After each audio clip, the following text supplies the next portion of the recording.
Equiduct est un marché boursier réglementé européen destiné aux investisseurs privés.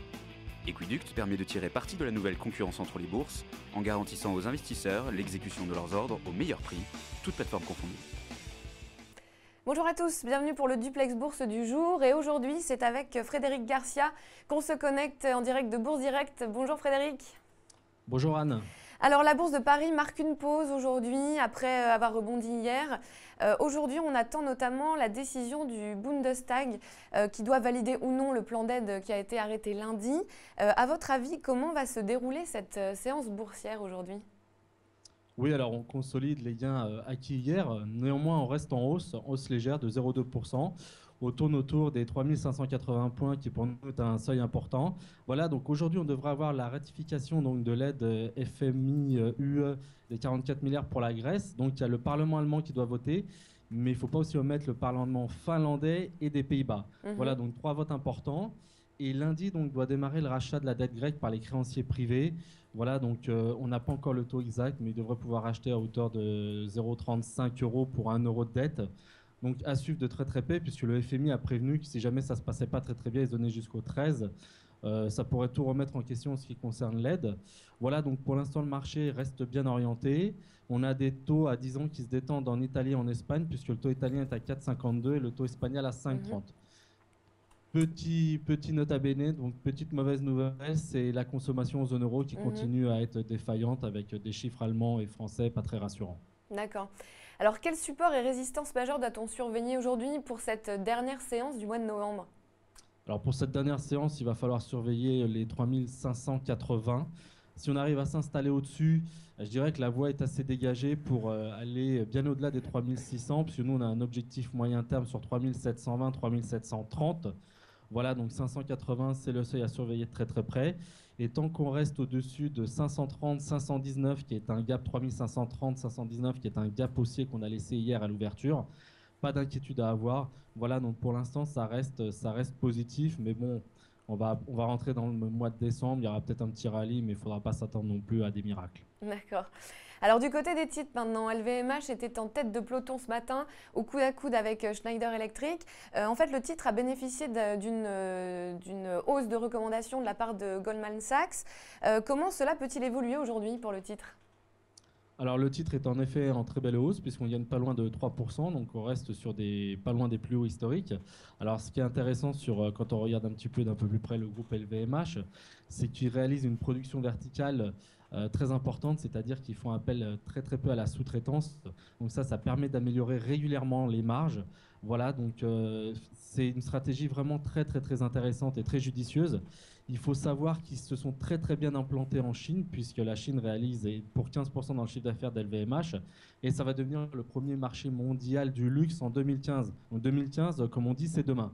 Voilà, donc LVMH profite donc de cette recommandation favorable de Goldman Sachs et aussi de Nomura, le japonais Nomura Securities, qui a relevé aussi son objectif de cours de 147 à 165, ce qui laisse encore un potentiel de progression qui n'est pas négligeable.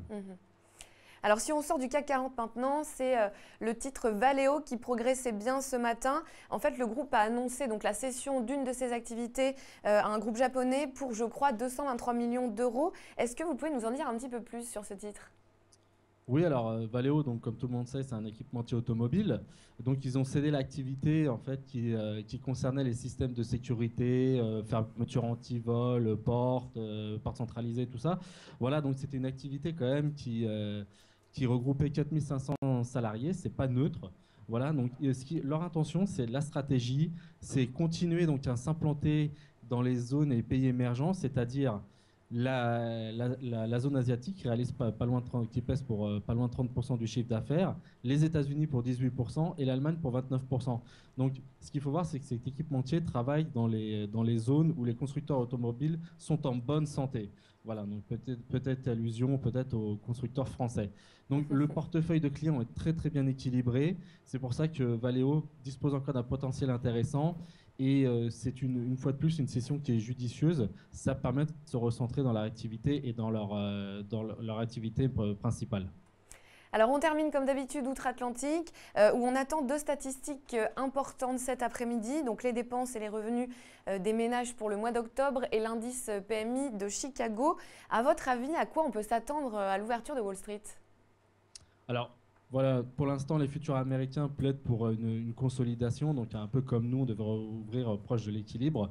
Alors, ce qui est intéressant, c'est qu'il va falloir surveiller donc surtout la consommation, puisque ça rentre pour une partie importante dans le PIB.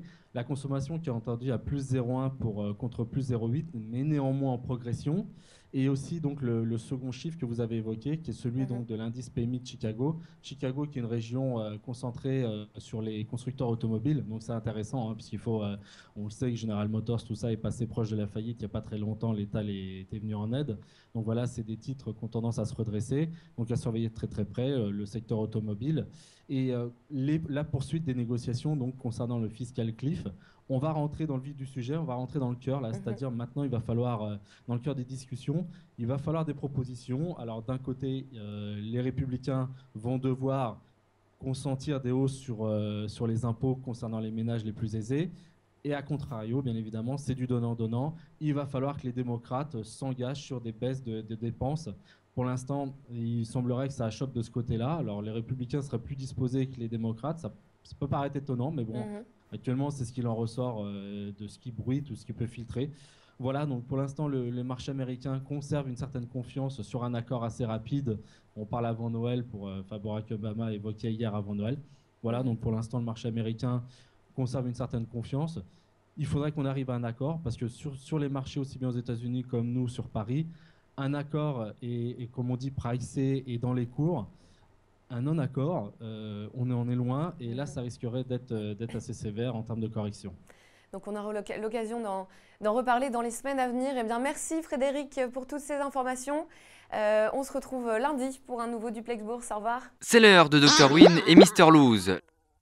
À gauche, c'est Mr Lose. À droite, Dr Win. Leur point commun, investir en bourse. Leur différence, Mr Lose réalise toujours ses transactions sur le marché historique. Dr Win, il sait qu'être un winner, ça se joue dès l'exécution de ses ordres. Il utilise donc Equiduct. Aujourd'hui, nos 2 investisseurs ont décidé d'acheter le même titre. Et c'est la lose pour Mr Lose. Pas de chance, il y avait un meilleur prix ailleurs. C'est tout l'inverse pour Dr Win. Son ordre est exécuté à un meilleur cours que sur le marché historique. Dès l'exécution, il fait une meilleure opération. Vous l'aurez compris, optimiser ses gains en bourse, ça commence dès l'exécution. Equiduct, la bourse des particuliers pour une meilleure exécution.